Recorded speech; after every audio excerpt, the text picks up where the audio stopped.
Selamat pagi anak-anak ibu semuanya. Bagaimana kabar kalian? Semuanya kalian dalam keadaan sehat ya? Baiklah, anak-anak kami semuanya, kita masuk ke pembelajaran kita hari ini, hari Senin 3 Agustus 2020, tema 1, organ gerak hewan dan manusia. Kita sudah masuk ke subtema 3 ya, lingkungan dan manfaatnya pada pembelajaran yang pertama. Oke, kalian boleh membuka buku kalian, buku tematik pada subtema 3 ya. Nah, sebelum belajar kalian sudah berdoa ya dari rumah ya.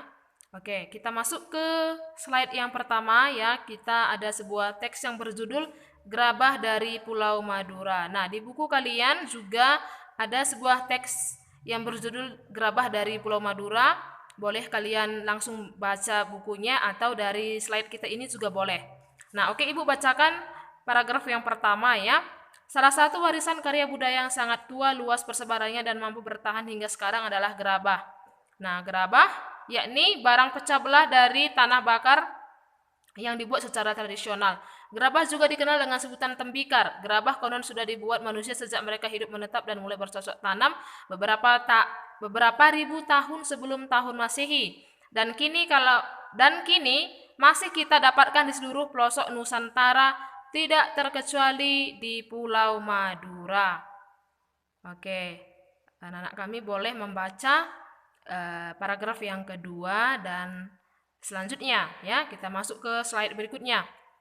Ini ada dua paragraf ya. Paragraf pertama, kedua, ketiga, keempat, kelima, keenam, dan ketujuh, kedelapan. Nah, oke. Peralatan pengrajin gerabah Madura adalah alat-alat tradisional yang tidak jauh bedanya dengan yang sudah digunakan pada zaman prasejarah. Alat-alat umum adalah cangkul, linggis, ember, dan alat-alat khusus seperti berikut. Nah, ini dia beberapa peralatan pengrajin gerabah dari Madura ya. Mereka masih menggunakan alat-alat tradisional. Nah, itu untuk alat-alat umumnya tadi seperti cangkul, linggis tadi. Namun, alat-alat khususnya adalah ada di slide berikutnya. Ada penumbuk ya, ada penempa untuk membentuk dan penghalus bagian luar. Kemudian ada pengorek atau pengerok ya. Kemudian ada wadah air untuk menetesi gerabah dengan secarik kain agar mudah dihaluskan. Kemudian ada secarik kain untuk membentuk bibir gerabah. Ada pengajakan ya, sejenis nyiru untuk ayakan pasir, ada pengabuan atau tempat abu, ada alat untuk menyisihkan abu dari pembakaran, kemudian galah yang berujung kawat yang melengkung, kemudian pemotong atau sejenis pisau, dan terakhir adalah tungku atau pembakaran gerabah.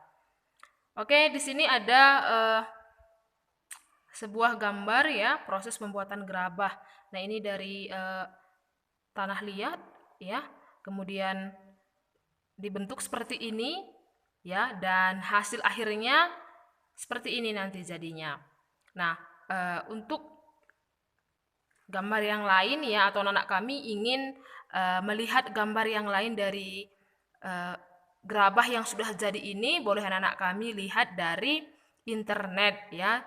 Ada di situ pasti bermacam-macam gerabah yang sudah jadi ya, pasti hasilnya bagus dan unik.